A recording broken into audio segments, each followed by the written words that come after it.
আসসালামু আলাইকুম। বাংলাদেশ বেতার, রাজশাহী। স্থানীয় সংবাদ পড়ছি খন্দকার আনোয়ারুল ইসলাম। প্রধান উপদেষ্টা ডক্টর মোহাম্মদ ইউনূস জাতিসংঘের সাধারণ পরিষদের ৭৯তম অধিবেশনে যোগ দিতে যুক্তরাষ্ট্রের নিউ ইয়র্কে অবস্থান করছেন।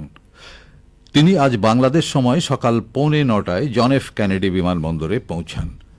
এর আগে গতকাল সকালে ৫৭ সদস্য নিয়ে প্রধান উপদেষ্টা জাতিসংঘের সাধারণ পরিষদের ৭৯তম অধিবেশনে যোগ দিতে নিউ ইয়র্কের উদ্দেশ্যে ঢাকা ত্যাগ করেন। প্রধান উপদেষ্টা হিসেবে এটিই ডক্টর মোহাম্মদ ইউনূসের প্রথম বিদেশ সফর। আজ মার্কিন প্রেসিডেন্ট জো বাইডেনের সঙ্গে প্রধান উপদেষ্টার বৈঠক হবে।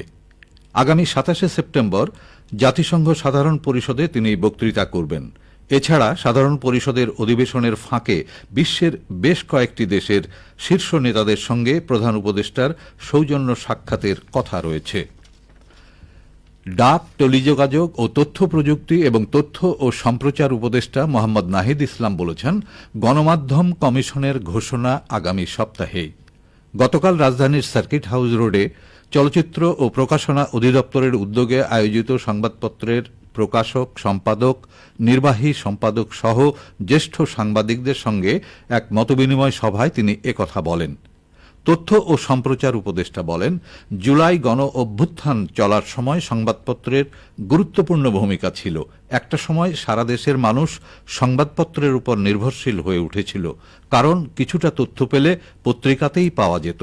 সেই সময়ে সংবাদপত্রই ছিল একমাত্র ভরসা। মোহাম্মদ নাহিদ ইসলাম বলেন, সাংবাদিকদের বিভিন্ন সমস্যা সমাধানে সর্বাত্মক চেষ্টা করা হবে।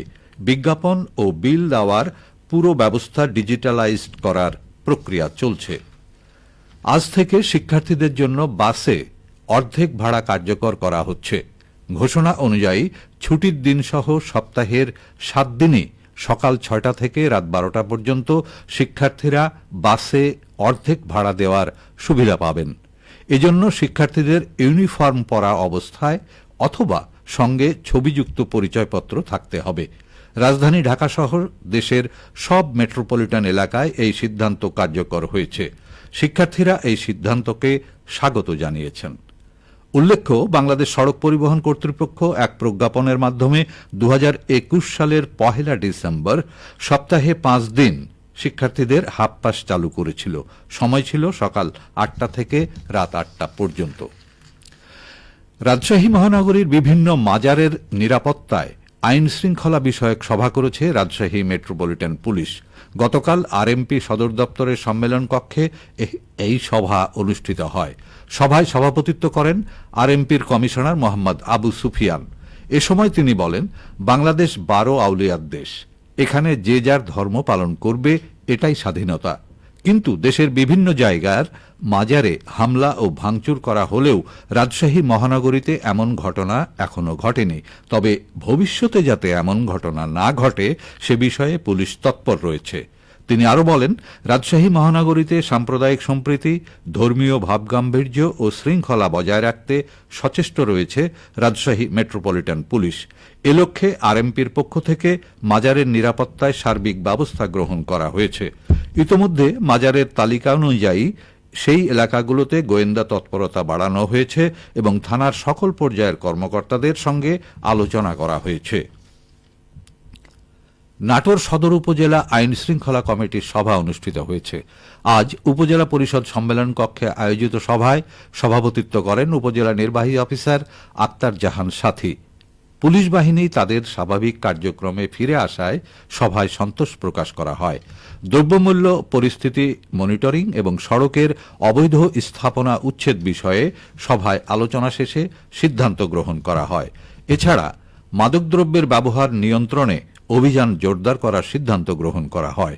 সেনাবাহিনী এবং পুলিশের কর্মকর্তা ছাড়াও ইউনিয়ন পরিষদ চেয়ারম্যান ও উপজেলা পর্যায়ের সরকারি কর্মকর্তাবৃন্দ সভায় অংশগ্রহণ করেন।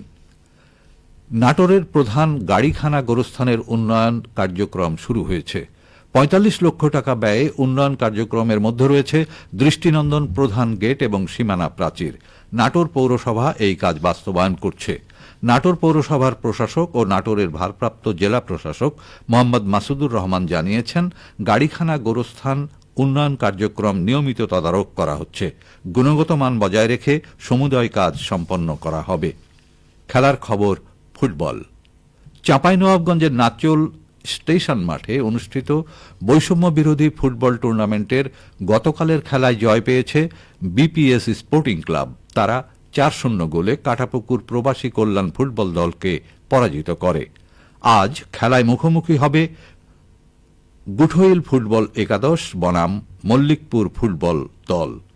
স্থানীয় শ্যামলী সংঘ আয়োজিত টুর্নামেন্টে মোট ১৬টি দল অংশ নিচ্ছে। সবশেষে আবহাওয়া। আজ দুপুর ১২টায় রাজশাহীতে তাপমাত্রা ছিল ২৯.৫ ডিগ্রি সেলসিয়াস। এ সময়ে বাতাসে আপেক্ষিক আর্দ্রতার পরিমাণ ৮৯%। রাজশাহী ও পার্শ্ববর্তী এলাকায় আজ সূর্যাস্ত সন্ধে ৫টা ৫৯ সংবাদ শেষ হল। আমাদের পরবর্তী সংবাদ দুপুর ২টা ৫ মিনিটে।